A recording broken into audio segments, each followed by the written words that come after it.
Muito bom dia a todos e todas. Quero, em primeiro lugar, agradecer a cada um e cada uma terem atendido o nosso convite.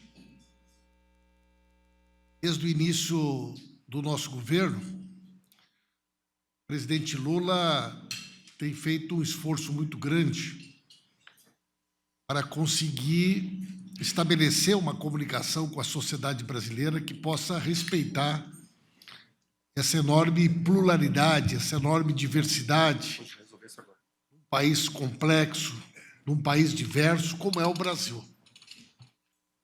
Hoje em dia, não é mais possível a gente imaginar um governo, uma política de comunicação institucional, governamental, que não olhe para todas as mudanças tecnológicas, todas as mudanças dos diferentes meios e formas de comunicar.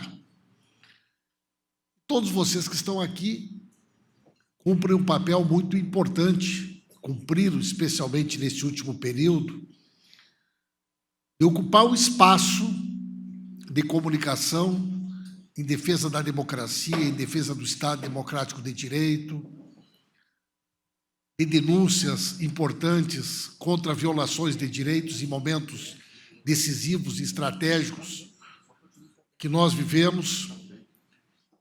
E nesse momento em que nós estamos iniciando um governo, que é um governo que tem um conjunto de compromissos, de princípios muito firmes, nós queremos, com esse encontro, sinalizar o respeito e a disposição de diálogo com todos os senhores, as senhoras, com todos vocês representados aqui, com os seus portais, com os seus blogs, com os seus sites, com as suas páginas, e que cumprem um papel fundamental e insubstituível na democracia. Então, eu quero agradecer muito a presença de cada um e cada uma. Nós estamos completando 30 dias.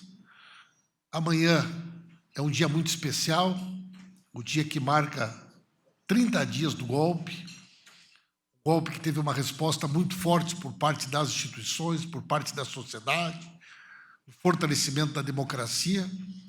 E nós queremos também, nessa data, aproveitarmos aqui para agradecer a grande mobilização, a grande resposta da sociedade brasileira de denúncia do golpe, de defesa da democracia e da afirmação do Estado Democrático de Direito. Então, sejam todos muito bem-vindos, sejam todos muito bem-vindas, e eu vou de imediato aqui passar a palavra para o presidente, para que ele possa aqui fazer a sua exposição inicial. Tá bom, gente? Então, muito obrigado. E vamos lá, presidente, que está bonito esse nosso café. Agradecer aqui ao Crispiniano, nosso secretário da imprensa. Está bonito, está diverso. Muita gente gostaria de estar aqui, né? Infelizmente, não deu para convidar todo mundo, mas vamos ter outras oportunidades. Mas tenho certeza de que esse timaço que está aqui representa uma parcela muito importante, muito significativa da sociedade brasileira. A palavra está com o senhor, presidente. Eu não sei se você estava ouvindo o Pimenta bem, porque eu estava com dificuldade de ouvir aqui, viu, Pimenta? Não sei se é porque você falou longe do microfone. Vocês ouviram bem?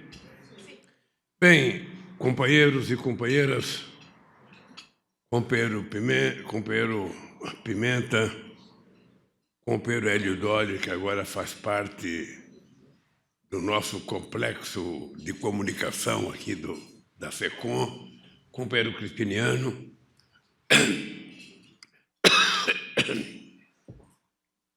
Como é que faz o William Bonner? Desculpa. Bem, eu queria dizer para vocês que nesses 38 dias de governo, nós estamos prontos para começar a fazer com que a máquina do Estado brasileiro volte a funcionar. Eu estou viajando na próxima quinta-feira para os Estados Unidos. Na volta, eu vou ter uma reunião com todos os ministros para que a gente tenha noção de como cada ministro já preparou a máquina do seu ministério para começar a colocar em prática aquilo que nós nos propusemos a fazer. É importante vocês lembrarem que, embora a gente tenha tomado posse dia 1º de janeiro, a nossa chave de começar a funcionar só foi ligada no dia 24.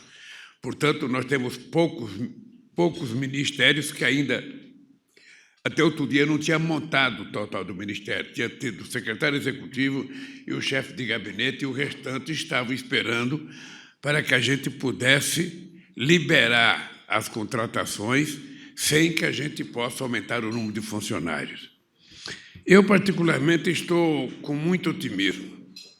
Nós temos mais de 14 mil obras paralisadas, na educação nós temos mais de 4 mil obras paralisadas.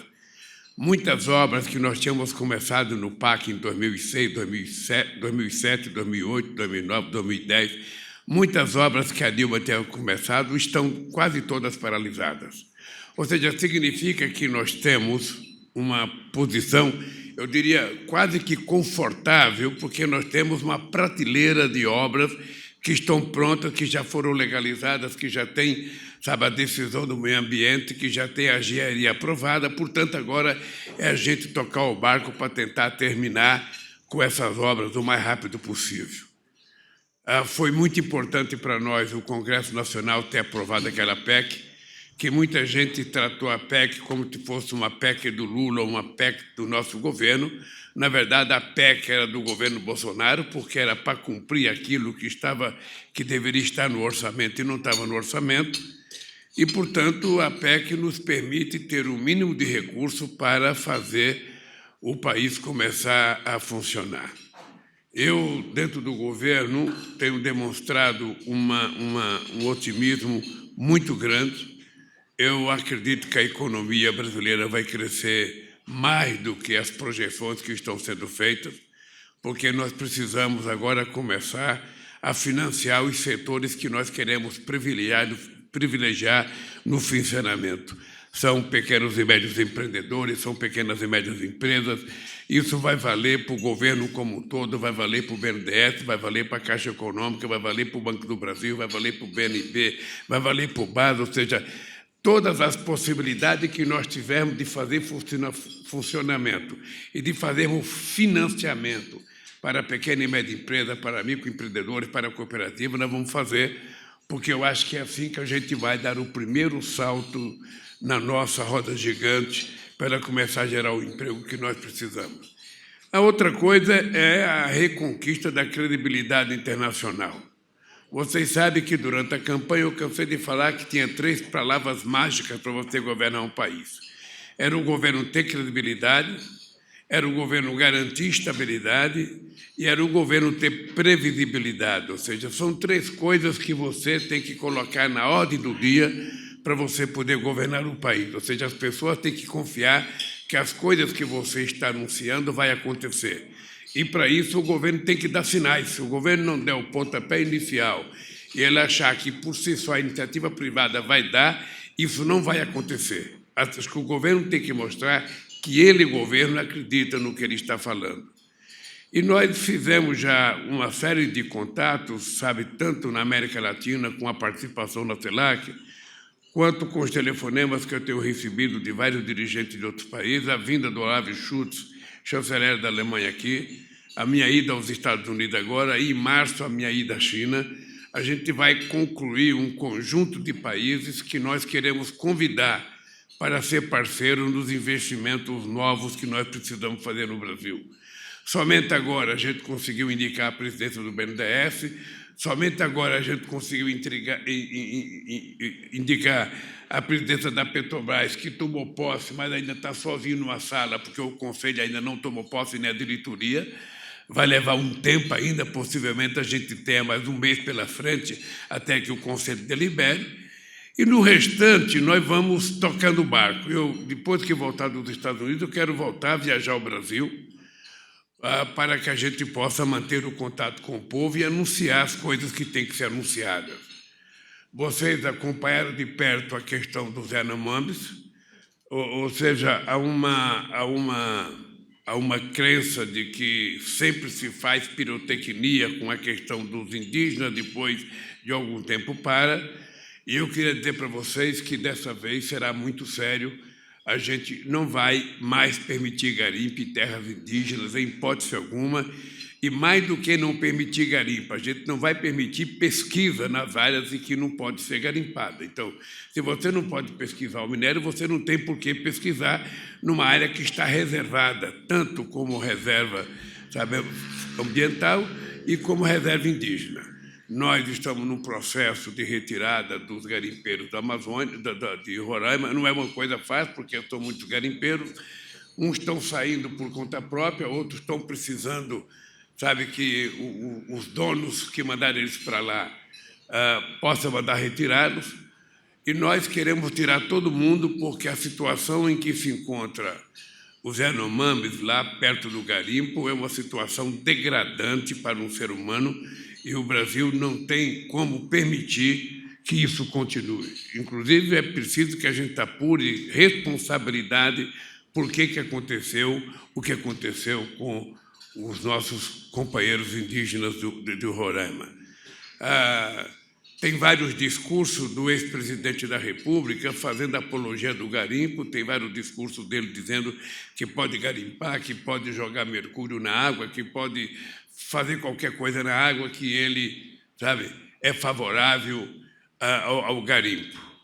Eu, na verdade, acho que só pode ter garimpo se for um garimpo em terras que pode garimpar, em terra autorizada pelo governo, porque, veja, esse ouro a gente nem sabe quanto se extrai de ouro, a gente não sabe para onde vai esse ouro, a gente não sabe se é lavagem desse ouro.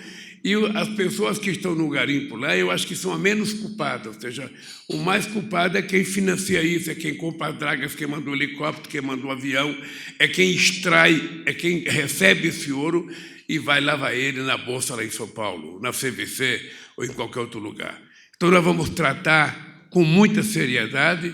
Eu quero dizer para vocês que não será mais uma ação de pirotecnia, como habitualmente se fazia no Brasil. Vamos explodir uma pista clandestina. Ontem eu estava vendo na televisão, nós temos quase que 840 pistas clandestinas nesse país, só na terra do Yanomami tem 75. Ou seja, não é possível que se consiga fazer uma pista clandestina você tendo satélite para fotografar essas pistas todas. Ou seja, significa que alguém se fazia de cego para não querer enxergar aquilo que estava acontecendo na terra dos Yanomamis. Nós vamos, então, eu diria, dar um sinal muito importante para a sociedade brasileira de que essa questão dos indígenas, essa questão do desmatamento, essa questão das queimadas, essa questão das madeireiras, isso vai ter que parar. Ou seja, ninguém tem o direito de cortar uma árvore que tem 300, 400 anos de vida. Essa árvore ela não tem proprietária, ela é do povo brasileiro, ela é do planeta Terra, ela é da humanidade. Ou seja, se o cidadão quer cortar uma árvore para vender, ele que plante. Espere 40 ou 50 anos ela atingir, sabe, o tempo necessário para cortar e corte. Não precisa desmatar e queimar e tirar aquilo que já existe na nossa floresta. Essa questão ambiental passa a ser muito importante para nós também. A questão do clima já não é mais uma coisa que a gente trata como tratava há 30 anos atrás, uma coisa da universidade, uma coisa da USP, uma coisa da PUC, uma coisa da UNB. Não. A questão climática hoje é uma questão da humanidade, é uma questão do planeta Terra. É um dos motivos que eu discuti com o primeiro-ministro da Alemanha e que eu vou discutir com o Biden, porque nós estamos defendendo a criação de uma instituição multilateral que pode ser a própria Nações Unidas, sabe, que tenha mais força e mais representatividade. Eu tenho defendido que o Conselho de Segurança da ONU precisa ter mais países representando outros continentes, que precisa acabar com o veto que alguns países têm direito, e quando a gente decidir uma questão envolvendo a questão do clima, tem que todo mundo cumprir. Você não pode votar para o Estado Nacional para tentar aprovar no Congresso, porque muitas vezes você não consegue. Eu sempre lembro que os Estados Unidos não assinou até hoje o protocolo de Kyoto. Eu lembro que as decisões que aconteceram em Paris até hoje não foram cumpridas pela maioria dos países. Então, é preciso ter um organismo multilateral, com mais força, com mais representatividade, para que a gente possa tomar essas decisões e elas serem cumpridas. Desde que nós fomos a Copenhague, em 2009,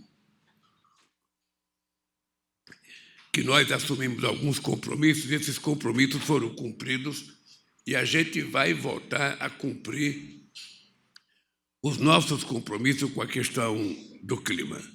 Ou seja, não é mais uma coisa apenas do governo. Nós precisamos envolver toda a sociedade brasileira a compreender que a questão do clima é uma coisa muito grave e as mudanças que estão acontecendo no mundo, lugar que está chovendo demais, que não chovia, lugar que está chovendo de menos e que chovia muito, sabe? As queimadas que acontecem às vezes, a gente não sabe de quem e por quê, tudo isso faz parte de um processo de vigília que o governo tem que fazer. Nós vamos reestruturar tudo que existe do ponto de vista de controle da nossa floresta, das nossas reservas das terras indígenas. E aí eu quero dizer para vocês uma coisa que é importante envolver os prefeitos. A gente não vai conseguir controlar queimada ou controlar desmatamento apenas olhando aqui de Brasília. Ou seja, é preciso envolver o governador do estado, é preciso envolver os prefeitos das cidades que acontecem as queimadas, porque o prefeito tem mais chance de saber quem é o dono da terra, quem fez a queimada, por que fez a queimada, do que nós aqui de Brasília. Então, nós vamos tentar criar uma nova dinâmica para que a gente possa ter os resultados que a sociedade brasileira espera que a gente tenha. Dito isso, eu quero me colocar à disposição de vocês para que vocês façam a pergunta que vocês quiserem, da forma que vocês quiserem, do tamanho que vocês quiserem. Nós temos um horário aqui de 1h30, porque eu tenho uma atividade na Caixa Econômica Federal às 11 horas, 11h30, então eu me coloco à disposição de vocês. O Crispirani vai coordenar, eu só posso responder, sabe, algumas perguntas, porque não dá para responder todas. Narciso, tudo bem? A gente tinha avisado antes que não seria possível abrir perguntas para todos. É mais uma atividade para entrar em contato e saber que o Palácio, depois de anos, está aberto a falar com comunicação bem mais ampla do que a mídia tradicional. Então, pode ser o Luiz Costa Pinto ali? Só o microfone. Só o microfone. Bom dia, presidente. Bom dia, ministro. Bom dia, Crispiniano. Presidente, excelente pontuação na área ambiental, excelente e necessária na preservação dos povos indígenas. Mas, presidente, o senhor não tem economizado críticas, e para mim críticas muito corretas, em relação ao presidente do Banco Central, Roberto Campos Neto. Em suas palavras, ele não dialoga com o novo governo. E pior que isso, ele sabota a política macroeconômica que o senhor vem implantando, a política para médio e longo prazo, com redução sustentável da taxa de juros e estabelecimento de uma meta real e crível de inflação. Na próxima semana, o Conselho Monetário Nacional, presidente, integrado pelos ministros da Fazenda e do Planejamento e pelo presidente do BC, vai se reunir pela primeira vez. E pela Lei Complementar 179, que deu autonomia ao Banco Central, o Conselho Monetário pode pedir a exoneração de Campos Neto por incompetência e por sabotagem. O governo tem 2 votos contra 1. A exoneração dele precisa de 41 votos no Senado para ser aprovada. É um processo mais simples que o impeachment de presidente da República. O governo pode seguir esse caminho caso Campos Neto persevere com essa ausência de diálogo com o atual governo, persevere nessa reiterada intransigência em relação à manutenção da taxa de juros. E, por fim, a gente está falando de Banco Central, mas o Banco do Nordeste ainda tem um presidente do governo anterior, um presidente do Banco do Nordeste que foi indicado por Paulo Guedes e pelo ex-presidente Bolsonaro. Haverá mudança no Banco do Nordeste também? Bem, haverá mudança em todos os bancos. Só para você saber, Eu te disse que nós começamos a funcionar devidamente dia 24 de fevereiro. Nós vamos mudar toda a direção de todos os bancos, porque nós já indicamos a Luiz Mercadante para o BNDES, a Maria Rita para a Caixa Econômica Federal, indicamos a companheira do Banco do Brasil, vamos indicar do BASA e do Banco do Nordeste. E eu tenho dito que o Banco do Nordeste vai voltar a emprestar dinheiro para o Estado ou para uma cidade que tem a capacidade de endividamento. Não tem sentido ele se recusar a emprestar dinheiro para o Estado, se o Estado tiver capacidade de financiamento. Isso também vale para o BNDES. Veja, não deveria ser normal um presidente da República ficar discutindo verbalmente, porque pessoalmente eu só tive um contato com ele, com o presidente do Banco Central. Eu acho que as pessoas que acreditavam que a independência do Banco Central ia mudar alguma coisa no Brasil, que ia ser melhor, que o juros ia ser mais baixo, as pessoas que tomaram essa posição é que tem que ficar olhando se valeu a pena ou não.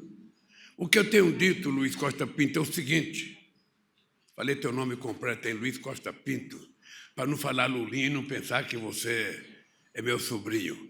Ou seja, o dado concreto é que eu tive 8 anos com o Meirelles, com o Banco Central, indicado por mim, e o Meirelles tinha 99,9% de independência.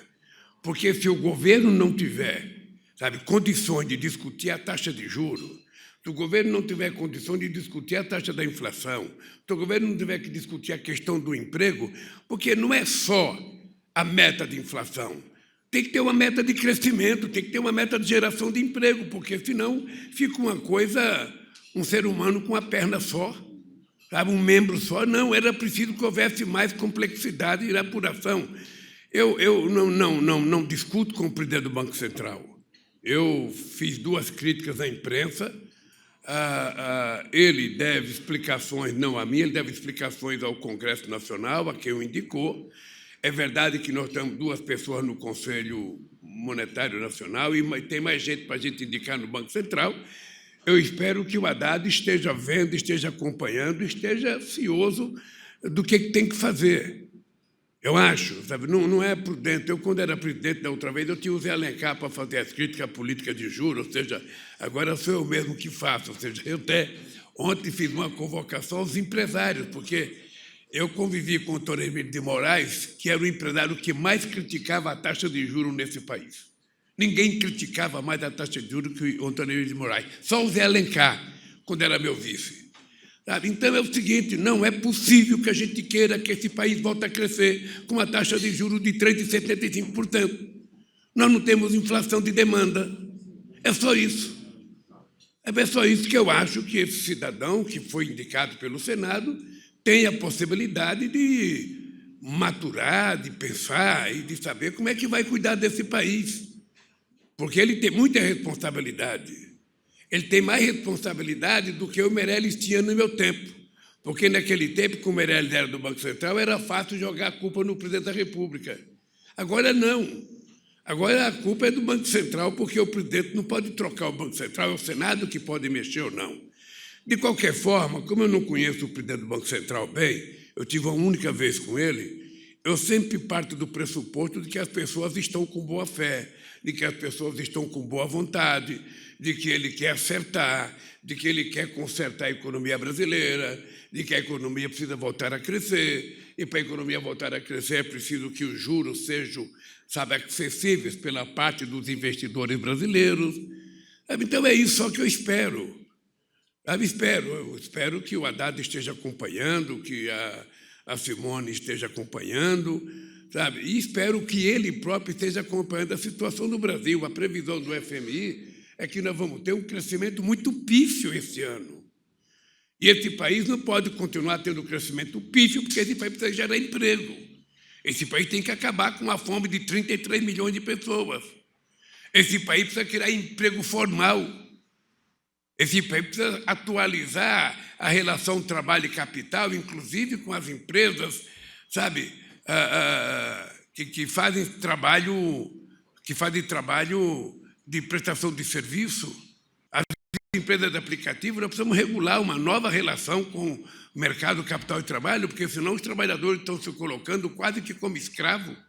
Ele só vai perceber isso quando ele quebra o carro dele, que ele está no Uber, que quebra a motocicleta dele, que ele está entregando comida, ou quebra a bicicleta dele, ele vai perceber que ele é uma pessoa que não tem nenhuma proteção do Estado brasileiro.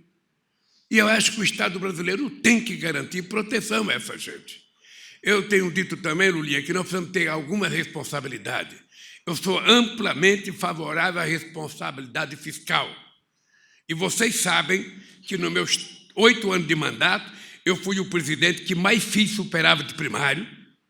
Eu fui o presidente que reduzi a taxa de juros, de 12 para a meta de 4,5. Nós fomos o governo que conseguimos reduzir a dívida pública interna de 60,7, sabe, para 37,7. E nós fomos o governo que fizemos a reserva que o Brasil jamais tinha pensado que ia ter reserva. Agora já estão gastando, inclusive, dólar. A gente já não tem mais 370, está com 324.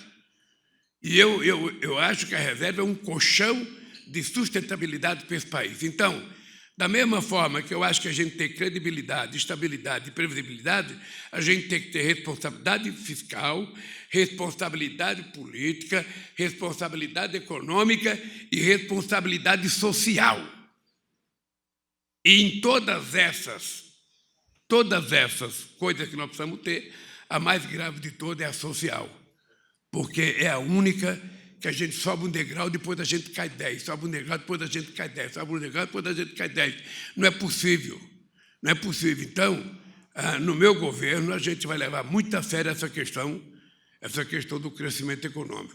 Eu estou apenas começando, sabe, mas eu estou levando muito a sério porque eu sei o que foi feito no primeiro mandato e eu não quero fazer menos no segundo mandato. E vamos ver como é que o Banco Central se comporta. Eu também só tenho medo de convivência com ele. Ele teve não sei quantos anos de convivência com o Guedes. Eu acho que o Senado tem que ficar vigilante, porque eu lembro quantas críticas eu recebia da Fiesp toda vez que aumentava a taxa de juros. Eu lembro quantas críticas eu recebia do movimento sindical quando aumentava a taxa de juros. Eu lembro quantos senadores faziam um discurso contra mim pelo aumento da taxa de juros. Eles agora não têm mais que cobrar do presidente da República. Eles têm que cobrar deles. E eles podem. É isso que eu espero. É isso que eu espero. Estou muito tranquilo, eu não quero confusão. A única coisa que eu quero é que esse país volte à normalidade, esse país volte a crescer, volte a gerar emprego, volte a distribuir renda. É isso que eu quero. Se isso acontecer, eu estou feliz. A Ana, por favor, do Meteoro. Microfone. Vou ler minha pergunta para não estender muito. Bom dia, presidente. Presidente, de maneira direta, a pergunta é: será que a tentativa de golpe de 8 de janeiro não abre uma chance de despolitizar as Forças Armadas? Porque, se for o caso, então a gente pode estar diante de uma oportunidade única de resolver um problema histórico no Brasil. Eu falo aqui da cultura golpista, que se manifesta desde 1889 nas Forças Armadas. O nosso desejo é de ver algumas reformas na formação dos nossos oficiais, para que no futuro nós não tenhamos mais, na alta hierarquia militar, gente que se dispõe a participar de uma barbaridade como a do 8 de janeiro. E, para terminar, o senhor também percebe que pode estar diante de uma chance de ouro de resolver um problema secular no Brasil? O senhor concorda que, mais que pacificar, é necessário enfrentar esse problema histórico para que as próximas gerações não precisem enfrentar e sobreviver a tudo que nós já sobrevivemos, presidente? Enfrentar o quê, querida? Enfrentar a atuação política das Forças Armadas, né? Basicamente. Tudo bem? Olha, querida, nós somos aquilo que nós aprendemos e praticamos ao longo de muitos e muitos anos. Desde a proclamação da República, os militares têm ingerência na política brasileira. Nós tivemos sabe, um período em que eles tiveram menos, que foi os 15 anos de ditadura do Getúlio Vargas. Depois nós tivemos um pequeno período em que foi a transição de Juscelino e a eleição do Jânio, com o Jango assumindo. E depois o grande período, que é o mais longo, sabe, se você quiser pegar 85 ou quiser pegar 88, é o período mais longo de democracia contínua. Eu, sinceramente, acho que o papel das Forças Armadas está bem explícito na Constituição da República. Lá está escrito que as Forças Armadas, sabe, é uma instituição, sabe, que existe como função básica proteger a soberania nacional, proteger o povo brasileiro contra possíveis inimigos externos, sabe, e garantir que a nossa soberania funcione, tanto a soberania do espaço aéreo, a soberania terrestre, a soberania da nossa fronteira, a soberania das nossas florestas. Esse é um papel que eu acho que as Forças Armadas têm que cumprir. E eu disse ao comandante, aos 3 comandantes que foram escolhidos da Marinha, da Aeronáutica e do Exército, sobretudo o general Tomás, de que não é correto e não é prudente que nenhuma instituição do Estado esteja envolvida com política. E não é só para as Forças Armadas, não, é para as Forças Armadas, é para o Ministério Público, é para o Itamaraty. Ou seja, certas pessoas que têm estabilidade no emprego, que têm uma carreira de Estado, essas pessoas podem, na hora de votar em quem quiser, que ninguém vai vigiar. Mas as pessoas não podem fazer do seu emprego, da sua atividade, que é uma atividade privilegiada, fazer disso um partido político. E eu disse para o general, lamentavelmente, o Exército de Caxias foi transformado no Exército de Bolsonaro, o que não é uma boa coisa para esse país. Não é uma boa coisa para esse país, porque todo mundo conhecia o passado do Bolsonaro. Ele foi um cidadão expulso do Exército. Aí ele foi expulso e uma das coisas que ele tentou fazer foi explodir um quartel. Sabe? E quando ele assumiu a presidência, ele explodiu tudo.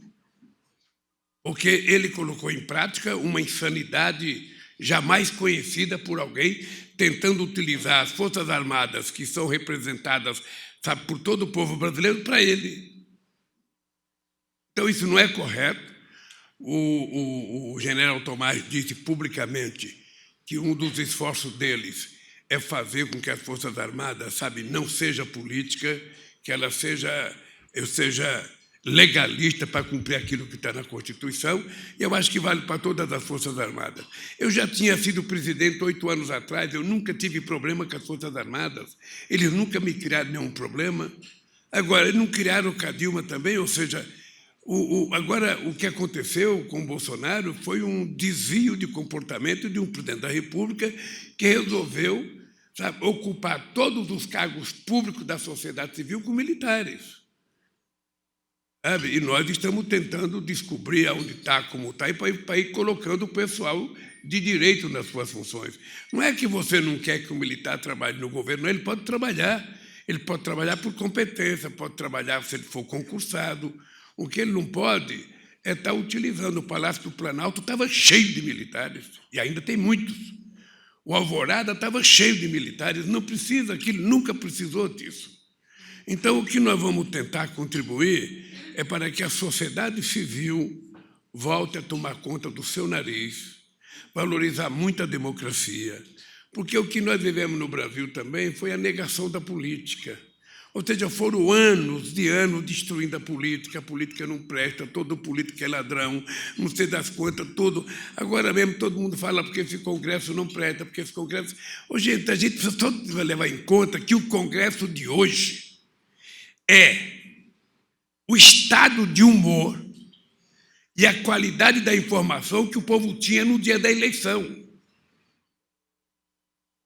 Isso é resultado. Então, a gente não pode ficar lamentando, nós temos que tentar consertar daqui 4 anos outra vez. Sabe? A quantidade de dinheiro que foi utilizada na campanha eleitoral, a quantidade de isenções, de exonerações, de distribuição de dinheiro, é uma coisa que jamais existiu nesse país. Sabe? Jamais existiu nesse país. Você distribuir dinheiro para motorista de táxi, para motorista de caminhão, você fazer empréstimo para pessoas que você sabe que já não pode pagar, uma pessoa recebendo R$600 de Auxílio Brasil, pegando um empréstimo na Caixa Econômica para pagar 3,45% de juros de um dinheiro que não dava nem para ele comer. Ou seja, é total irresponsabilidade da utilização da máquina em benefício de um candidato. Sabe? Então, eu acho que as Forças Armadas também, como todos nós, aprendemos uma lição. Sabe? Se cada um ficar no seu lugar, se cada um cumprir com a sua função, tal qual está na Constituição, esse país volta à normalidade. É isso que eu espero contribuir nesse meu mandato para que o Brasil volte à normalidade. O Judiciário julga, o Legislativo legisla, o Executivo executa. Se cada um fizer isso, vai dar tudo certo. Se cada um quiser se meter na coisa dos outros, sabe, as coisas não vão dar certo. E outra tarefa que é importante dizer para você é que uma das coisas que eu tenho que me esforçar muito é para tentar amenizar ou diminuir essa questão do ódio que está estabelecido na sociedade brasileira. E para minha tristeza, também está estabelecida em vários outros países do mundo. A extrema-direita, que nasceu aqui no Brasil, ela está na Espanha, ela está na Itália, ela está nos Estados Unidos, ela está na Hungria, ela está na França, ela está em todos os lugares, com um discurso que é muito engraçado, é um discurso mundial, é pátria amada, a política de costumes e a questão religiosa. É assim na Grécia, é assim na Espanha. Ou seja, então, nós precisamos construir uma narrativa para que a sociedade compreenda a necessidade, sabe, de que nós precisamos voltar a conviver democraticamente, mesmo quando nós temos divergência política. E eu acho que isso também é um papel que eu tenho que fazer um esforço muito grande para tentar, ao terminar o meu mandato, ver os parentes comendo churrasco. Você não imagina a quantidade de gente que chega no Natal e fala para mim: presidente, eu não posso ir na casa da minha família porque eu estou brigado com meu pai, eu estou brigado com a minha mãe, eu estou brigado com a minha irmã, eu estou brigado com o meu irmão. Isso não tem lógica, não tem sentido. Então, isso é resultado, sabe, da negação da política, e aí resultou o Bolsonaro como presidente da República. E eu acho que nós precisamos ter responsabilidade, que a culpa não é individualmente de ninguém. A culpa somos todos nós. Então, se todos nós temos culpa, todos nós temos que ajudar a resolver esse problema que é muito sério. Matheus Alves, da Alma Preta, aqui à esquerda. Bom dia, presidente. Bom dia a todos na mesa. É uma honra estar com o senhor aqui. No início do café, antes de sentar, o senhor mencionou a importância que os veículos de comunicação não tradicionais, as mídias independentes, tiveram nesse processo de fortalecimento da democracia nos últimos anos, assim. Visto que na última gestão a gente teve um problema de ataques sistemáticos, quase cotidianos, a jornalistas no Brasil inteiro, com morte de colegas de trabalho. E aí, neste momento de reconstrução do Brasil, de processo de fortalecimento da democracia, a gente quer também contrapartida por parte do Estado brasileiro. E aí é uma pergunta direcionada tanto ao senhor quanto ao ministro Paulo, se nesse processo de fortalecimento dos veículos de comunicação não comerciais, né, que sejam das mídias que estão presentes aqui, se haverão políticas de fomento para esses veículos, como o Alma Preta, o Voz das Comunidades, a Mídia Ninja, a TVT, que são veículos importantes que fazem um trabalho fundamental hoje no país. Se o governo federal pensa em fortalecer esses veículos também a partir de políticas de fomento estrutural, de talvez anúncios que sejam feitos a partir das ferramentas do governo nesses sites também, nos portais também, para a gente conseguir não só nos manter sustentáveis nesse processo de construção das nossas pautas e de manter a nossa independência política dentro da construção da democratização, mas também como forma de contratar outras pessoas, formar outros jovens comunicadores negros, né, das periferias de todo o país. Então, a pergunta é mais nesse sentido, assim, nesse processo de democratização que a gente vai pautar nos próximos 4 anos, a gente vai lutar para que ele ocorra. Se o governo está pensando em contrapartidas, está pensando em políticas de fomento, e é isso. Obrigado, agradeço. Muito obrigado, Matheus. 2 informações anteriores, né? Quando, no dia do golpe, nós tivemos 12 profissionais da imprensa que foram agredidos ou tiveram seus equipamentos danificados ou quebrados aqui em Brasília, mais uma série de outros profissionais que foram agredidos durante aquela semana e vários outros casos durante todo o Brasil.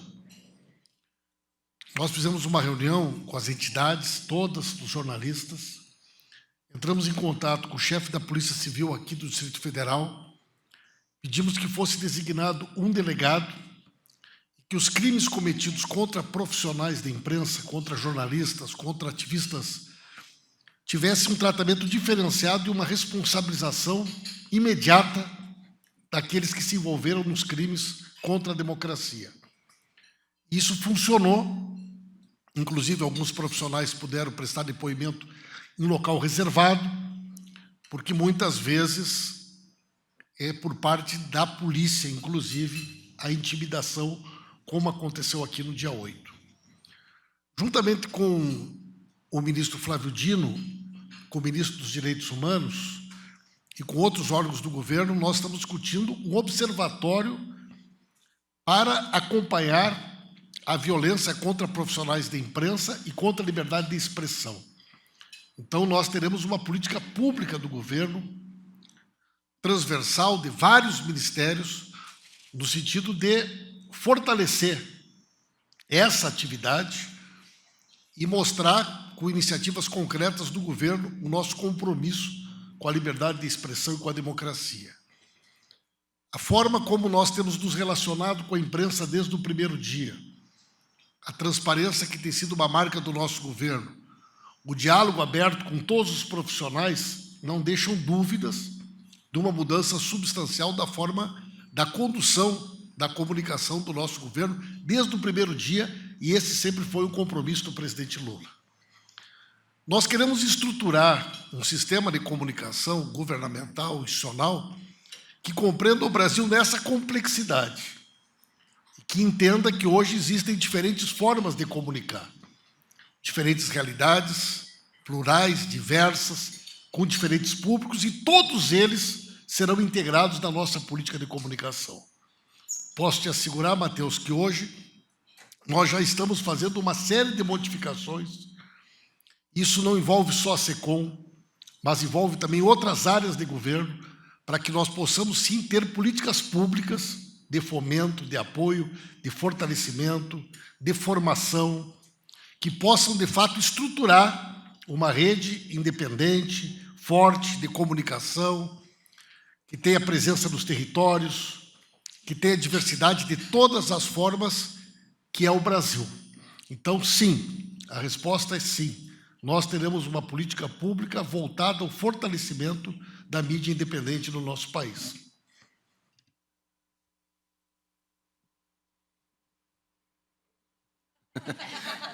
O Haroldo Ceravola, ali no fundo.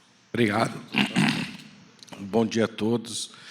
Presidente, o senhor está fazendo uma viagem internacional aos Estados Unidos, vai se encontrar com o presidente Biden, e caso o presidente Biden sugira, volte a pedir que o Brasil colabore no esforço de guerra contra a Ucrânia, qual vai ser a posição do Brasil e da sua presidência? E, além disso, presidente, queria perguntar se o senhor vai defender que os Estados Unidos abandonem as políticas de bloqueio contra Cuba e Venezuela nessa viagem. Obrigado.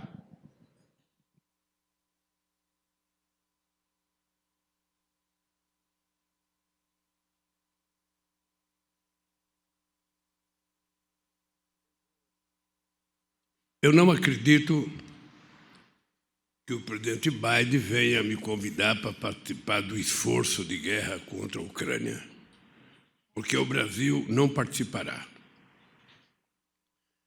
Na última viagem do chanceler alemão, ele queria que nós vendêssemos para a Alemanha uma munição que o Brasil tem para utilizar num canhão chamado, acho que Leopardo. E quando ele me disse que essas munições seriam entregues à Ucrânia, eu disse para ele que o Brasil não iria vender as munições, porque se um russo for morto com uma munição saída do Brasil, o Brasil estará participando da guerra. E eu não quero que o Brasil participe da guerra, porque nós precisamos ter alguém querendo construir a paz nesse mundo. Eu, inclusive, sugeri por telefone ao presidente Macron, sugeri ao primeiro chanceler Olaf Scholz, na Alemanha, de que nós precisaríamos criar uma espécie de um grupo de 20 para discutir a questão da paz, como criamos o G20 para discutir a crise econômica de 2008. Ou seja, nós hoje não temos ninguém discutindo paz. Ninguém. Os Estados Unidos não discutem a paz e a Europa toda está envolvida na guerra, direto ou indiretamente. Então, quem pode negociar a paz? Os países que não estão envolvidos na guerra.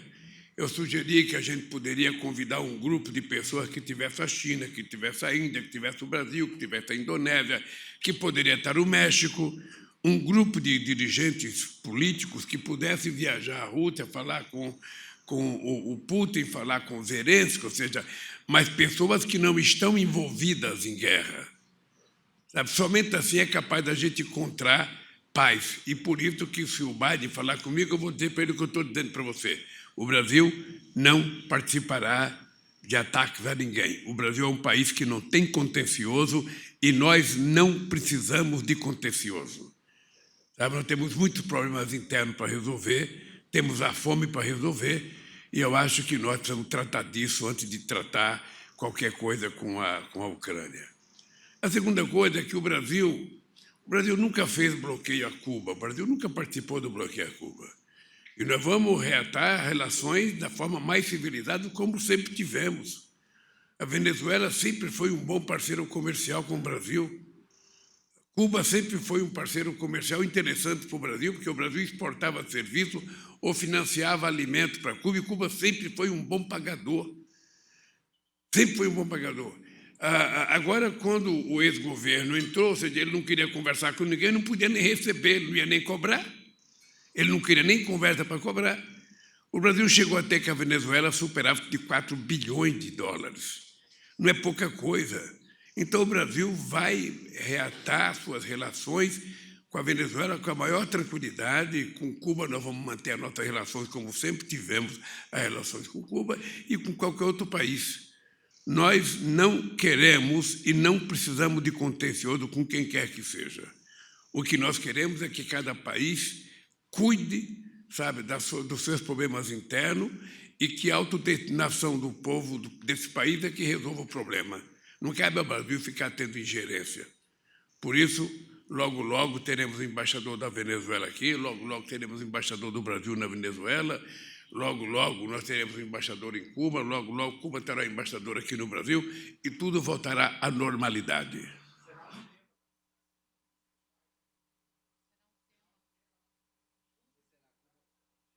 Se Cuba e Venezuela serão temas da conversa. Olha, veja, eu não posso antecipar qual será o tema da conversa. Todas as vezes que eu conversei com o Bush e todas as vezes que eu conversei com o Obama, Cuba sempre esteve na pauta. Até porque eu não consigo entender por que mais o bloqueio a Cuba durante tantos anos, tantas décadas. E a Venezuela também estará na pauta, porque nós precisamos discutir o fortalecimento da América do Sul, e o Brasil tem muita responsabilidade aqui na América do Sul. Nós temos 16 milhões e meio de quilômetros de fronteira seca com os países da América do Sul. O Brasil tem interesse que a América do Sul esteja em paz, que a América do Sul se desenvolva, que cresça economicamente. Mas, obviamente, que nós temos interesse em discutir a questão do clima, discutir a relação comercial entre Brasil e Estados Unidos, transferir a relação entre ciência e tecnologia entre Brasil e Estados Unidos, discutir a China. Ou seja, eu espero que seja uma pauta, sabe, mais ampla possível, sem abdicar dos nossos problemas, que é a nossa querida América do Sul, que é o nosso Mercosul, que é a nossa América Latina, um mundo com quem a gente vive e tem obrigações fronteiriças com esse mundo. Luciana Lima, por favor.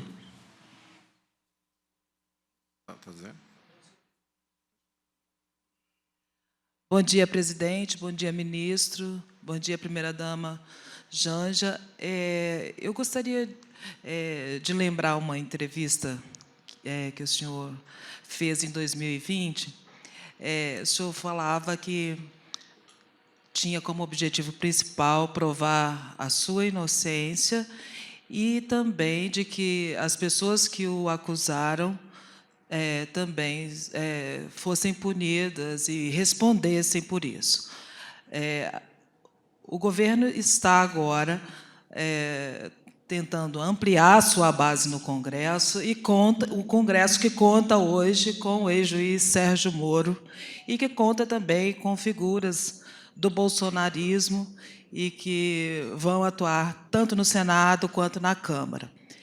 Eu gostaria de saber o seguinte, qual é a orientação que o senhor passa para a sua articulação política? Qual é o limite dessa conversa? E qual é o limite da conversa com essas figuras que estiveram determinando a sua vida no passado?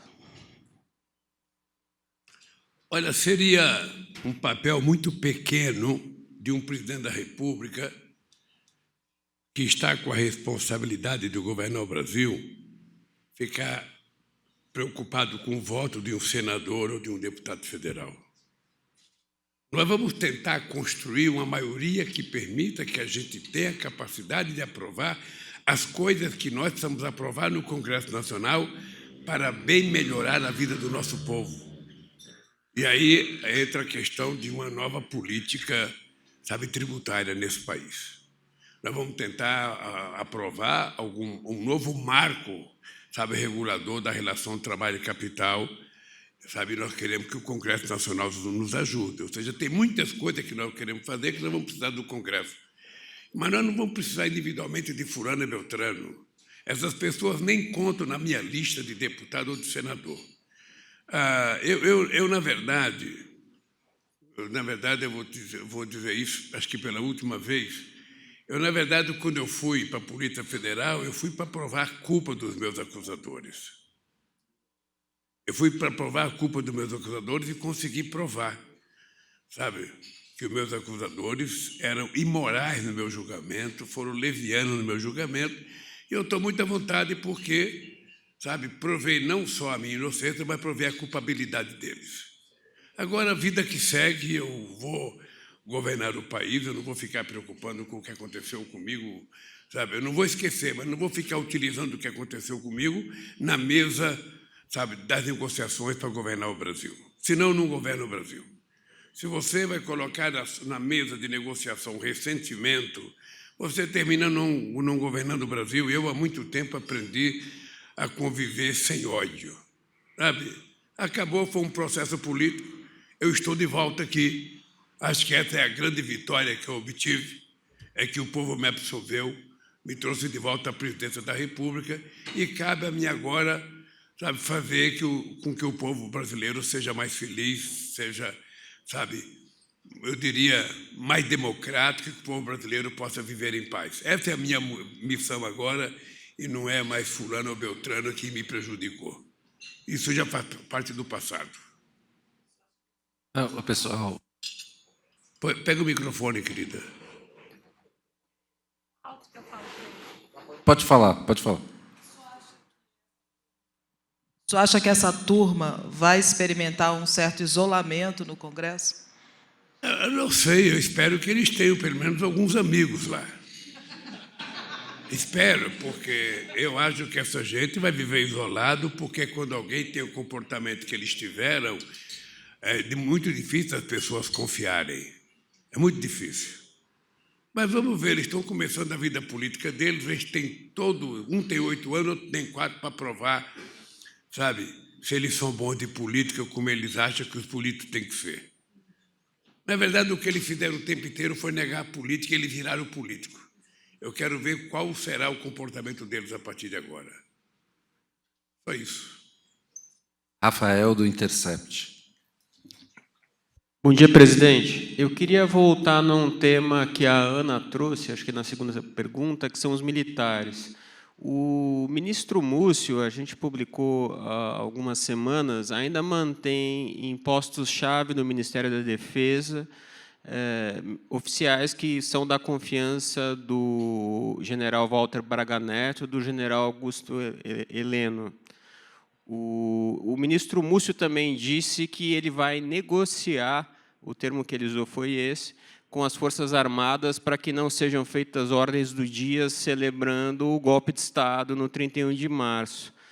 Esse ritmo que o ministro Múcio tem tido, que é um ritmo bem lento de acomodação com os militares, é um pedido do senhor ou o ministro Múcio está agindo com essa cautela por uma decisão pessoal dele? Veja, eu nunca li nada a respeito do Múcio pedir isso. Eu fui presidente 8 anos, eu nunca pedi, nunca achei necessário pedir, nunca tive a menor preocupação com isso. Eu espero que o Múcio não tenha dito isso, porque nós não temos que ficar pedindo licença. Se o governo não quiser, diz que não quer.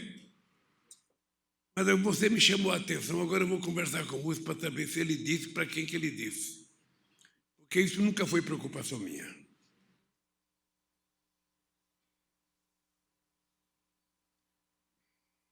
Calito, por favor. Bom dia, presidente. Bom dia a todos. Fazer uma observação que faltou a macaxeira e o cuscuz aqui, né? Como nordestino, faltou um cuscuz e a macaxeira. Presidente, eu queria chamar a atenção para a maneira como parte da mídia tem tratado as informações relacionadas ao senhor, a primeira-dama e ao governo, desde o dia 30 de outubro, que foi quando formalmente o senhor venceu a eleição e informalmente se tornou presidente do Brasil, porque dali para frente a mídia passou a te tratar assim.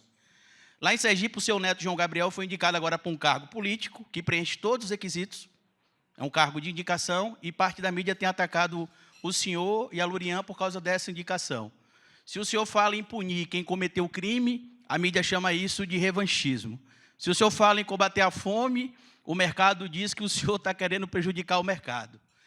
Eu tenho conversado muito com as pessoas que têm contato com a mídia independente, e fica aqui também a conversa para o ministro Pimenta. Será que talvez a maneira de enfrentar isso, né, de controlar a narrativa, como a gente costuma falar, não seria uma maneira de desconstruir essas histórias? Porque, por exemplo, tem alguns meios de comunicação disseminando informação falsa com frequência sobre o BNDES, omitindo informações sobre o FGE. No portal do BNDES, para quem não sabe, tem uma agência de checagem chamada Fato ou Boato, onde informações falsas envolvendo o BNDES são desmentidas ou confirmadas lá. Se isso não seria, talvez, um exemplo para outras secretarias, outros ministérios, e como é que o senhor lidar, toda vez que o senhor fala, a gente tem de punir o crime com a aplicação da lei. Aí a mídia fala que isso é revanchismo. A gente tem de combater a fome e a pobreza, porque tem 33 milhões de pessoas passando fome. O mercado reage mal, mas não reage mal com o 8 de janeiro, por exemplo. Como é que o senhor enxerga isso e os planos que o senhor, junto com o ministro Pimenta, tem tido aí para poder controlar, de certo modo, essa narrativa, o governo ter o controle da informação como ela sai, para não ter essas distorções que a gente sabe que vai acontecer, mas que talvez tenha um impacto menor na sociedade? Pergunta. Apenas o seguinte, olha, é muito difícil você imaginar que um presidente da República pode controlar a vontade de falar das pessoas que querem fazer crítica ao governo. Eu não tenho nenhum problema. Eu nunca tive ninguém do mercado elogiando as minhas políticas sociais. Eu, sinceramente, acho que quando eu falo de política, sabe, de responsabilidade social, responsabilidade fiscal, eu estou chamando a responsabilidade do mercado para que eles compreendam que esse país não pode continuar passando fome, que as pessoas não podem ficar sofrendo, dormindo nas ruas, nas grandes cidades brasileiras, que as pessoas não podem votar a pedir esmola, como a gente está vendo nos grandes centros urbanos desse país. Aqui em Brasília, a gente está cansado de ver pessoas com papel na mão pedindo comida. Esse país não tem o direito de permitir que isso aconteça. E, portanto, o mercado precisa ter sensibilidade, não é só para ganhar dinheiro, é para permitir que os outros possam ganhar alguma coisa. Então, eu não sei se o mercado, às vezes, fica esperando que a gente se faça confiar.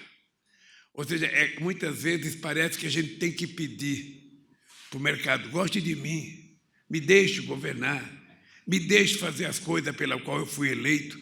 E eu acho que a gente não tem que pedir, a gente tem que fazer. E nós temos que construir uma narrativa contrária àquela do mercado.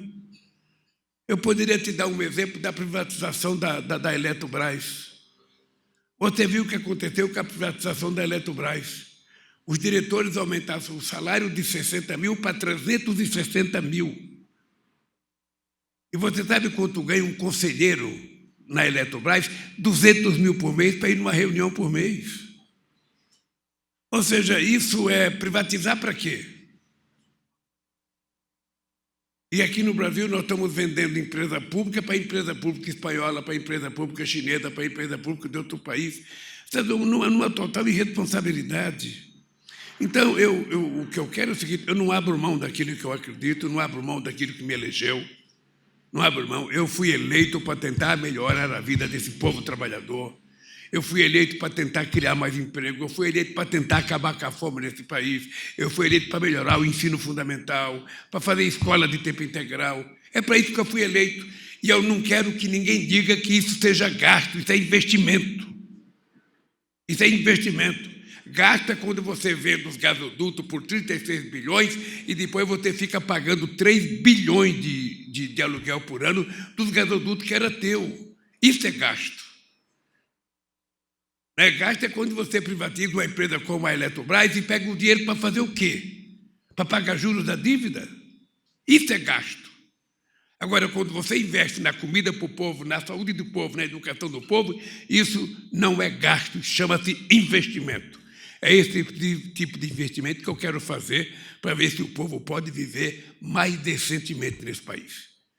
Sabe, eu sinceramente, não acredito e também não faço questão que eles me entendam, que eles queiram, porque, sabe, se uma pessoa passa embaixo de um viaduto, vê um monte de criança dormindo junto com um cachorro, com a sua família, e a pessoa não tem sensibilidade por isso, sabe, se a pessoa vai no centro de São Paulo e vê aquele mundaréu de gente passando fome, dormindo na rua, sabe, e não tem sensibilidade, se a pessoa vê as pessoas morando outra vez em palafita, no Nordeste, sabe, se a pessoa não tem sensibilidade por isso, lamentavelmente, sabe, a gente vai ter que voltar a fazer cisterna outra vez, a gente vai ter que fazer o PA outra vez, a gente vai ter que fazer o PNAE outra vez, a gente vai ter que fazer o REUNE outra vez, a gente vai ter que colocar dinheiro no FIES outra vez. Nós vamos ter que fazer tudo o que nós tínhamos feito, que eles desmontaram, e que fez eles ganhar muito dinheiro.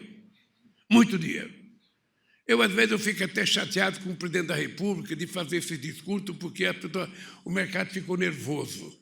O mercado ficou nervoso quando o Lehman quebrou a Americana, que deu um desfalque de 40 bilhões. Eu não vi.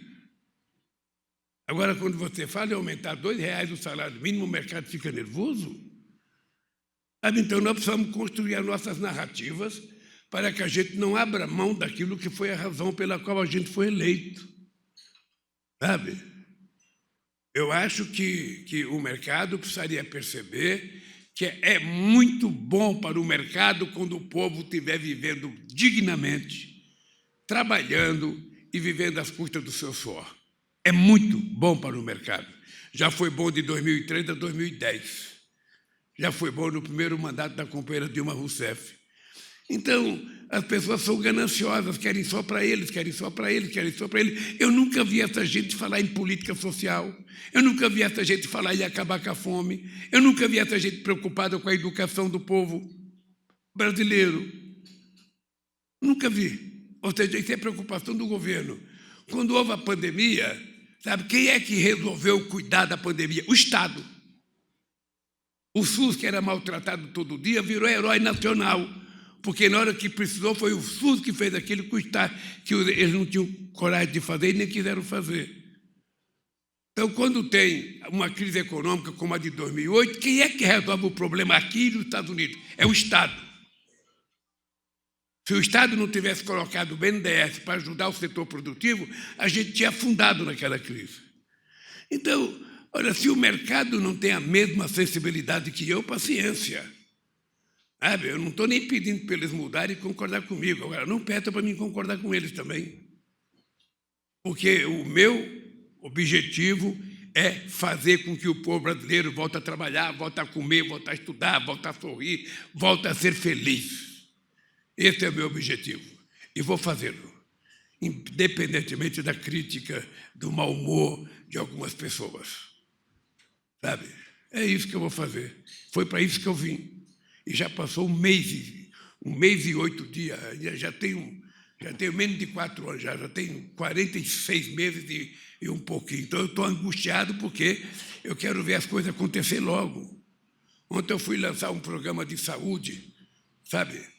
Programa de imagem do Rio de Janeiro, para as pessoas mais pobres que nunca têm direito a fazer como chama? Ressonância magnética, um PET scan. Não sei se todo mundo aqui já ouviu falar PET scan, mas é coisa tão chique que pobre jamais vai ter acesso. Vai ter quando o governo do PT entra, que aí o SUS financia PET scan. O SUS está preocupado em cuidar dos dentes das crianças. Eu fui ver ontem no Rio de Janeiro um centro de tratamento, sabe, odontológico no Brasil Sorridente, que os filhos de pobre vão colocar, poder fazer aquela ortodontia, ficar com o dente bonito, com aqueles metais na boca, que só filho de rico tem. Filho de pobre nem pode rir porque não tem aquilo.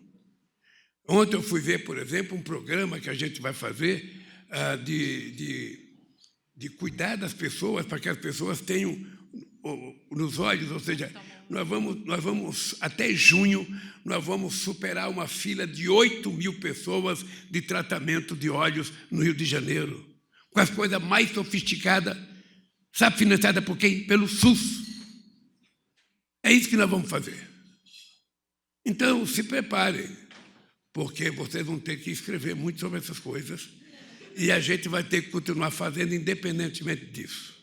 Sabe, eu vou contar só uma frase para você saber o que é nosso mundo.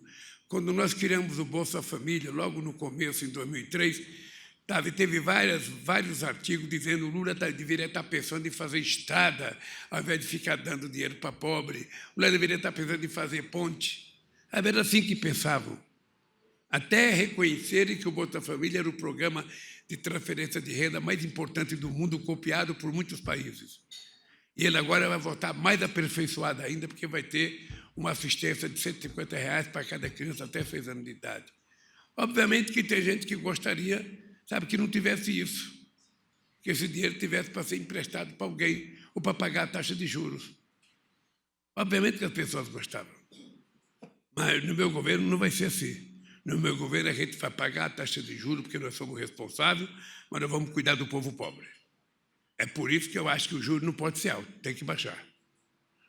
É isso. Eliane do Tutameia. Eleonora, desculpa. tudo bem. Bom dia, presidente, bom dia a todos. O senhor tem afirmado que, apesar da vitória em outubro, é preciso derrotar o bolsonarismo. O senhor venceu defendendo o aumento real do salário mínimo, o senhor repete isso com muita razão, e a correção da tabela do imposto de renda, isso ainda não aconteceu. O senhor falou agora em angústia. Essa demora em implementar as políticas que o senhor tem anunciado não prejudica o seu capital político, especialmente entre os mais pobres e a classe média, onde o bolsonarismo tem força? Não é necessário um projeto mais amplo e ambicioso para enfrentar as bases sociais do fascismo? Por exemplo, anunciar uma reforma agrária, anunciar um projeto por inteiro. O governo não está perdendo um tempo precioso para neutralizar o fascismo. No início, o senhor falou de tocar o barco. Tocar o barco não é insuficiente nesse momento em que houve uma tentativa de golpe, a Faria Lima está atacando todos os dias. Tocar o barco não é insuficiente? E essa é a minha pergunta. Agora, pegando a deixa da sua fala anterior, o senhor criticou a privatização da Eletrobras, que, inclusive, tem a ver com as americanas, que o senhor citou logo em seguida. O senhor pensa em acabar com essa privatização, em reverter essa privatização da Eletrobras e mesmo de parcelas da Petrobras? Ou vai vigorar uma visão que eu acho que já o senhor teve no início de 2003, de não mexer nisso, como foi o caso da Vale do Rio Doce? Bases do fascismo, o que fazer, e Eletrobras e privatizações feitas. Primeiro, de combater o fascismo. Se fosse fácil você resolver tudo em 30 dias, já teria resolvido. Ou seja, com 30 dias, eu comecei a minha fala falando que com 30 dias ainda tem ministério que não conseguiu montar toda a sua equipe. O que é importante compreender é o seguinte: nós vencemos o Bolsonaro numa eleição muito difícil, porque vocês nunca pararam para fazer conta de quanto dinheiro foi utilizado nessa campanha. Vocês nunca pararam para fazer a conta de quantos bilhões foram gastos do orçamento para garantir a eleição, a garantir essa disputa do Bolsonaro. Eu, com muita humildade, tenho consciência que eu era a única pessoa capaz de ganhar essas eleições do Bolsonaro, porque com o dinheiro que ele jogou, sabe, ele jamais imaginou perder as eleições, jamais imaginou perder as eleições. E eu acho que ele teve uma surpresa de perder, e eu tive uma surpresa de que ele teve muito voto, muito mais do que eu imaginava que ele pudesse ter. Significa que a quantidade de dinheiro que ele colocou na praça valeu a pena para ele. Acontece que quando você derrota um candidato, você tem os eleitores que voltam e depois voltam à normalidade, e você tem os militantes. Os raivosos estão aí na internet, contando mentira do mesmo jeito, atacando do mesmo jeito. Sabe, essa gente nós temos que combater todo santo dia. E não é só o governo, não, são todos membros da sociedade, homens e mulheres que gostam de democracia, que têm que defender a democracia e mostrar que essa gente está mentindo.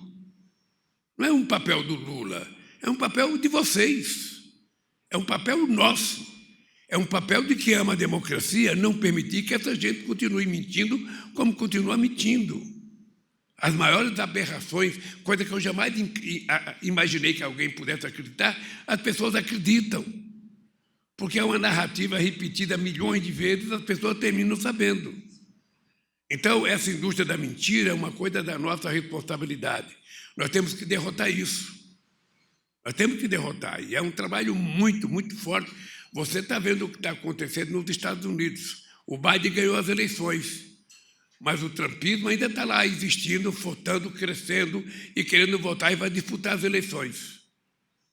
Então, o que nós devemos fazer é não nos acomodarmos. Ganhamos as eleições, temos que governar, mas, ao mesmo tempo, as forças políticas vivas desse país precisam garantir o exercício da democracia. O que aconteceu aqui dia 8, possivelmente tivesse preparado para o dia 1º. E possivelmente não aconteceu porque tinha muita gente na rua. Eu não tenho dúvida nenhuma que foi o ex-presidente que queria que fizesse. Então, a luta continua. Essa é a frase final. A luta continua até a nossa vitória sobre o fascismo, o nazismo, o bolsonarismo e o que mais a gente quiser. A outra parte da sua pergunta, por favor, só... Veja, eu não posso, eu não disse durante a campanha e não vou dizer agora que eu vou votar comprando as empresas de volta. Até porque o pouco dinheiro que a gente tiver, nós vamos ter que cuidar dos benefícios que o povo está precisando que a gente faça. Mas eu vou lhe contar uma história. Você precisava ler o que foi o resultado da privatização da Eletrobras. A Eletrobras, o governo tem 40% das ações. E o governo só pode participar na direção como se tivesse 10%. Se amanhã o governo tiver interesse de comprar as ações para o governo valem 3 vezes mais do que o valor normal para outro candidato. Ou seja, foi feito quase que uma bandidagem para que o governo não volte a adquirir maioria na Eletrobras. Nós, inclusive, possivelmente, o advogado-geral da União vai entrar na Justiça para que a gente possa rever esse contrato leonino contra o governo. Porque é contra o governo. Tanto na participação acionária, nós queremos ter mais gente na direção e mais gente no conselho, quanto esse negócio de que você não pode comprar porque você vai pagar 3 vezes mais caro. Isso é uma coisa irracional, maquiavélica, que nós não podemos aceitar. Agora, se a gente conseguir fazer a economia crescer e as coisas for bem, e a gente puder comprar mais ações, a gente vai comprar.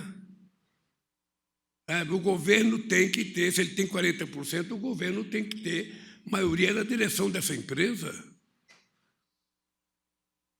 A minha briga com a Vale foi por conta disso. O Bradesco tinha só 15% e o Rogério era presidente. eu me matando para fazer navio aqui no Brasil, e ele foi comprar navio da China. Então, fomos obrigados a tirar ele e colocar outro. Eu não sei o que vai acontecer, eu nunca tive nenhuma conversa com ninguém da Vale, ainda não conversei com o ministro de Minas e Energia. O que eu posso dizer é que foi um processo errático. Foi um processo leonino contra os interesses do povo brasileiro. Uma privatização lesa pátria. Tá? A começar pelo salário dos diretores, a começar pelo salário dos conselheiros e a começar pelo fato de que o governo só tem, 10% de participação, quando ele tem 40% das ações. Então é isso que é uma coisa. Nós temos muita coisa mal feita, eu te falei do gasoduto, que é uma coisa absurda, a gente ter vendido o desmonte que a Petrobras está sofrendo. Na hora que a gente vira autossuficiente, a gente fica exportando 35% de óleo diesel e fica importando 25% de gasolina, coisa que não tem explicação. O Brasil vende óleo cru e fica exportando derivado, quando, na verdade, o Brasil deveria estar exportando derivados. Era por isso que a gente queria criar 5 refinarias, para que o Brasil aproveitasse o pré-sal e o Brasil passasse a exportar derivados e não comprar, derivados e vender óleo cru. Agora, esse é um processo que não vai fazer parte da minha pauta, Vou juntar dinheiro para comprar de volta. Não. A minha prioridade nesse momento é acabar com a fome nesse país. Eu vou repetir o que eu disse em 2003, é minha meta principal. Acabar com a fome nesse país, alfabetizar as crianças na idade certa, porque se as crianças não aprenderem a se alfabetizar até a 5ª série, essas crianças dificilmente terão um futuro, na educação grande e, ao mesmo tempo, criar escola de tempo integral. E a terceira coisa é cuidar da saúde, é por isso que eu fui ao Rio de Janeiro. Hoje, a questão do chamado especialista, qualquer pessoa pobre, qualquer trabalhador que vai numa UBS, que vai numa UPA, ele é atendido pelo médico, o médico atende ele e fala: olha, companheiro, você precisa de um oftalmologista. Aí ele não tem oftalmologista. Ele fica 6, 8, 9, 10 meses esperando. Você vai ter que ir no ortopedista, fica 9, 10, 11 meses esperando. Você vai ter que ir num cardiologista, fica 9, 10 meses esperando. Nós precisamos acabar com isso. Nós precisamos dar ao povo pobre o direito de uma consulta real. E é por isso que eu fiquei feliz indo ao Rio de Janeiro ontem inaugurar essa questão da imagem, a questão da odontologia e a questão da oftalmologia. É apenas o início de um processo que vai levar tempo. Vocês estão lembrados, acabaram com os mais médicos. Acabaram com os mais médicos. Eu quero saber qual é o médico que tem coragem de trabalhar na Los Yanomamis, ficar uma semana, um mês lá seguido. Nós vamos ter que outra vez abrir uma licitação por mais médicos. Se tiver médico brasileiro, vai para lá, Que nós, obviamente, que temos que dar preferência para os nossos médicos para ir para lá, mas não tiver os nossos médicos, a gente vai procurar médico em outro lugar para levar onde as pessoas precisam de médico. O que não pode é, nesse país, as pessoas estarem morrendo por falta de assistência médica.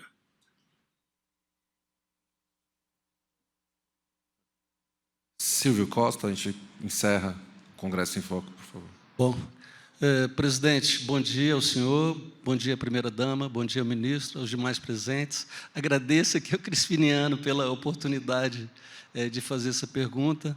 E eu espero, nessa pergunta, presidente, trazer 2 temas aqui que me parece que ficaram bastante claros aqui nessa discussão de hoje, que são questões que nos preocupam a todos, Acho que jornalistas, as autoridades e a sociedade, que são a questão da violência política e a questão das fake news, que, no meu modo de entender, estão entrelaçadas em tudo que a gente discutiu aqui a respeito dessa ação tão violenta e tão perniciosa da extrema-direita brasileira. Em junho do ano passado, presidente, nós publicamos uma reportagem no Congresso em Foco, contando que havia uma articulação envolvendo, inclusive, pagamento em dinheiro para que se disseminassem notícias falsas a respeito do senhor e a respeito do PT, com o objetivo de reeleger o presidente Jair Bolsonaro. E a gente viu depois que essas ações, essas articulações, sobretudo nesse submundo da internet, né, na chamada Deep Web, né, são muito frequentes, né? E o resultado principal da reportagem é que a gente passou a ser muito perseguido, né? Os jornalistas que assinaram a reportagem foram ameaçados de morte, depois toda a nossa equipe, toda a equipe, eu próprio cheguei a passar por uma situação de ter a casa invadida por policiais, então, assim, mostrando um pouco do clima, né? E eu não sou exatamente um petista, né? O Congresso Foco tem uma ação muito mais do campo democrático, né? A gente dá um prêmio que parlamentares de direita recebem, de esquerda recebem, quer dizer, a gente não é visto, imagino eu, exatamente como um veículo de esquerda. Mas o fato é que a gente tem dois problemas gravíssimos e que não afetam só o jornalista. O senhor citou ali os problemas da eleição do ano passado e talvez, presidente, o mais grave de todos tenha sido um que o senhor não citou, que era praticamente proibido alguém sair na rua com a camisa escrito Lula ou PT, porque estava sujeito a morrer, como a gente viu. Talvez tenha sido esse o aspecto mais crítico, né, e inaceitável do que se passou na campanha eleitoral do ano passado. Bom, o senhor agora, presidente, eu gostaria de saber exatamente isso. Como enfrentar a questão da violência política e a questão das fake news que alimentam essas pessoas aí fanáticas que acham que jornalista é sinônimo de comunista, que petista é sinônimo de ladrão e outras bobagens desse gênero. Por favor. Olha, eu tenho pelo menos 50 anos de vida política. Uma parte dela no movimento sindical, outra parte no PT e outra parte na governança desse país. Eu nunca tive conhecimento e nunca tinha participado de uma campanha com tanta virulência na coisa que você chama de rede social, que eu acho que de social não tem nada. Você tem uma rede digital em que a maioria da notícia trabalha para o mal. A maioria. Ou seja, a gente volta até aquele ditado que os nossos pais, nossos avós diziam: enquanto a mentira voa, a verdade engatinha. Esse é o dado concreto e objetivo. A gente, na campanha, tentou montar um trabalho de disputar, e, por mais que a gente fizesse, a gente não conseguia disputar com uma máquina montada que nem sempre era dentro do Brasil. Eram milhões e milhões de mensagens todo santo dia, toda hora, que é praticamente humanamente impossível você competir. Eu queria te dizer isso para dizer o seguinte: olha, o Flávio Dino apresentou para mim agora um projeto que a gente vai começar a discutir, ele está na Casa Civil, a gente pretende discutir com a sociedade, abrir um debate na sociedade para saber como é que a gente proíbe que as empresas de aplicativo fiquem divulgando notícias que são impróprias, ou são mentirosas, ou são violentas, ou avocam as pessoas para fazer coisas que não prestam. Eu disse ao Flávio Dino, e vou dizer para vocês aqui, eu acho que se a gente quiser discutir a regulação, sabe, da mídia digital no mundo, não pode ser um problema de um país só. Tem que ser um problema, sabe, de todos os países do mundo para regular uma coisa que dê uma tranquilidade ao regime democrático. Nós temos que ter consciência de que os mentirosos, aquelas pessoas que utilizam a internet para pregar o mal, para pregar a mentira, essa gente não pode ter a facilidade que tem. Como eu não acompanho rede social, não tenho nem celular, eu não tenho celular, então eu não acompanho, eu não fico azedo todo dia, eu não levanto com raiva todo dia, porque todo mundo que tem fica brigando o dia e noite. Você vai dormir à meia-noite brigando, acorda às 3 horas da manhã brigando. Eu, graças a Deus, tenho um ritmo de vida. Mesmo quando não tinha celular, eu, depois das 8 horas da noite, não me telefone para me dar problema que eu não vou resolver. Ah, mas vai sair uma matéria ruim na imprensa? Deixa.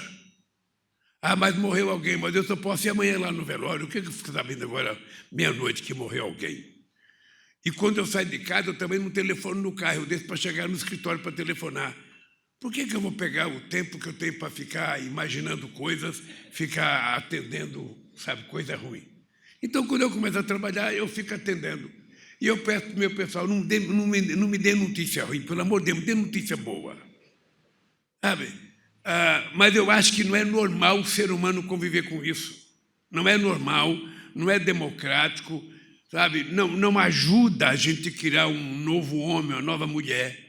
A gente está criando uma espécie de uma humanidade desumana, uma espécie de humanidade que não tem mais fraternidade, que não tem mais solidariedade, é tudo pessoal, é tudo individual, é o covarde que se tranca dentro de um quarto e fica falando mal da mãe, falando mal do pai, falando mal do tio, falando mal do sobrinho. Então, isso, na verdade, nós temos que tentar coibir. Se você perguntar para mim, eu diria, eu não sei. Eu não sei se individualmente algum de vocês sabe como fazer, mas eu acho que é um tema que nós precisamos debater, porque na última eleição saiu fora do limite de qualquer compreensão de um ser humano. Então, essa é uma coisa. E eu pretendo também, só para você saber, esse é um dos assuntos que eu quero conversar com o Biden. É um dos assuntos que eu quero conversar no G20, que eu quero conversar nos BRICS. Nós temos que começar a nos preocupar com isso e temos que tentar fazer um debate. O debate aonde? Na sociedade dos internautas desse mundo. Sabe? Vamos colocar as pessoas para se preocupar como é que a gente faz dessa coisa extraordinária, que é uma comunicação interativa, em que você não fica só ouvindo a pessoa falar, você pode interagir, você pode responder, você pode se comunicar. Como é que a gente faz para transformar isso numa coisa maravilhosa, numa coisa boa, onde a mentira seja uma minoria e a verdade seja a maioria? É um desafio para todos nós. A segunda coisa é com relação ao medo. Eu nunca tinha visto, uma vez, não sei se você lembra, logo no ano passado, o Padilha foi xingado num restaurante em São Paulo. Quando eu vi que o Padilha foi xingado no restaurante, eu falei, Padilha, vai atrás do cara que você vai descobrir que esse cara é um 71. Vou dizer para qualquer, se vocês estiverem num lugar e alguém estiver sentado numa mesa ou alguém xingar vocês, pode ver que esse cara é um canalha. Ele deve ter processo na justiça, ele deve ser estelionatário, ele deve ter, sabe, não ter pagado a pensão do filho. Porque um cidadão normal não faz isso. O Flávio Dino foi esses dias visitar uma irmã dele no hotel, o cara ficou esbravejando para chamar ele de ladrão. Vá atrás desse cara para ver o que ele é. Pode ter certeza que é um 71. Ele não é um cara normal, não é um cara sério, não é um cara bom, porque uma pessoa normal não faz isso. Não sei se vocês estão lembrados da Copa do Mundo, aquela gente xingando a Dilma, sabe, da Copa do Mundo. Vocês viram que ali não tinha um preto, ali não tinha um operário, ali era a classe média alta que conseguiu ter acesso às entradas para a abertura da Copa do Mundo. Porque eu, sinceramente, não acredito que no povo mais humilde a gente ouvisse as pessoas falar o que falaram para Dilma. E eu acho que no meio também das pessoas mais humildes, esse ódio não está cheirando como cheira num setor médio da sociedade, sabe, que é um setor muito bolsonarista, muito bolsonarista. Então, como enfrentar isso? É brigando. Eu, sinceramente, se eu queria ver uma coisa vermelha, em todas as carreatas que o PT fez em São Paulo, na Bahia, era muita gente de vermelho. E o meu pedido era, não tenho medo de vestir vermelho. Não tenho medo. Sabe? Porque se a gente não colocar, eles pensam que a gente está com medo mesmo e eles acham que o bom é colocar o verde e amarelo. Aliás, a gente deveria ter feito uma crítica madura, porque eles não poderiam utilizar os símbolos brasileiros, sabe, numa campanha pessoal dele. Como se a bandeira fosse dele, como se o hino fosse dele, como se as Forças Armadas fossem dele, como se tudo fosse dele. E nós nem atentamos para isso, nós nem abrimos processo, nós nem abrimos processo pedindo para ele parar de utilizar, sabe, os símbolos nacionais. Eu acho que a coisa não acabou. Acho que ainda tem muita violência. O que aconteceu aqui no dia 8 foi uma coisa extremamente grave. Até eu fico lembrando quantas vezes eu vim Quantas vezes eu vi na esplanada dos ministérios fazer protesto? Quantas vezes eu subi no caminhão para xingar alguém? Mas nunca tivemos a ideia de dar um passo adiante e entrar numa das casas para destruí-la. Nunca. Pois a extrema-direita fez. Ela fez, e nós agora estamos querendo saber quem mandou fazer. Porque tem muita gente rica envolvida nisso. E nós vamos atrás de um por um. Pode demorar 1 mês, 5 meses, a gente vai atrás de cada um, para a gente pegar quem financiou essa tentativa de golpe. É isso, companheiro. Obrigado. Eu sei que tinha muito mais gente que queria perguntar. É literalmente 2 para 1, mas a gente está com limite. É uma primeira atividade aqui no Palácio, um reencontro, uma reabertura. Muito obrigado a todos. A Secretaria de Imprensa, a SECOM, a Presidência da República segue em contato para qualquer pergunta, o que vocês quiserem encaminhar. Gente, obrigado, muito obrigado. Obrigado pelo carinho mais uma vez.